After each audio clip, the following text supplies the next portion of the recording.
লাউ আন্নাকুম কুনতুম তাওয়াক্কালুনা, যদি তোমরা আল্লাহর উপরে ভরসা করো, হাক্কা তাওয়াক্কুলিহি, যেমন ভাবে ভরসা করা দরকার, তাহলে আল্লাহর নবী বলছেন লা রুজিকতুম কামা ইউরজাকুত তায়র, লা রুজিকতুম, অবশ্যই আল্লাহ তাবারক ওয়া তাআলা তোমাদেরকে রুজি দেবেন, কামা ইউরজাকুত তায়র, যেমন ভাবে পাখিদেরকে রুজি দিয়ে থাকেন। আল্লাহর নবী বলছেন পাখিদেরকে কেমন ভাবে রুজি দিয়ে থাকেন আল্লাহ, পাখিদেরকে কেমন ভাবে রুজি দিয়ে, আল্লাহর নবী বলছেন তাগদু খিমাসান ওয়া তারুহু বিতানান, তাগদু খিমাসান, প্রতিদিন পাখিগুলো সকাল বেলায় খালি পেটে বেরিয়ে যায় এবং সন্ধ্যা বেলায় ভরা পেটে ফিরে আসে। এমনি করে করে করে তাদের জীবন অতিবাহিত হয়ে যায়।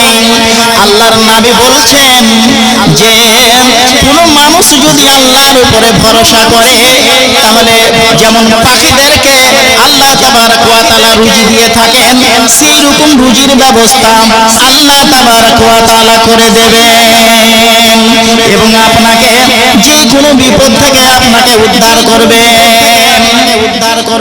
অন্য এক জায়গাতে আল্লাহ তাবারক ওয়া তাআলা বলছেন, যে কথাটি আমি আপনাদের সামনে এখন আমি বলতে চলেছি, আমার সময় আছে 35 মিনিট, আমার সময় আছে 35 মিনিট, সবটি হাদিস এবং কোরআন থেকে আমি বলবো, বাইরে থেকে কথা বলবো না। কেন? এই জায়গাটা, এই স্টেজ, এটা খুব মূল্যবান জায়গা। আপনাদের সাথে সাথে আল্লাহর অগণন ফেরেশতা এখানে হাজির আছে। এখানে কোনো ফালতু কোনো কিসসা কাহিনী বলার জন্য এটা জায়গা নয়, এটা খুব সম্মানিত জায়গা, সম্মানিত জায়গা। আল্লাহ তাবারক ওয়া তাআলা বলছেন ওয়া মান ইয়াত্তাকিল্লাহা ইয়াজআল লাহু মাখরাজা। শুনবেন না একটা তরজমাটা। আল্লাহ বলছেন যে ব্যক্তি আমাকে দেখে ভয় করলো, আল্লাহকে দেখে ভয় করলো, আল্লাহকে দেখে ভয় করার মানে, আল্লাহকে দেখে ভয় করার মানে হচ্ছে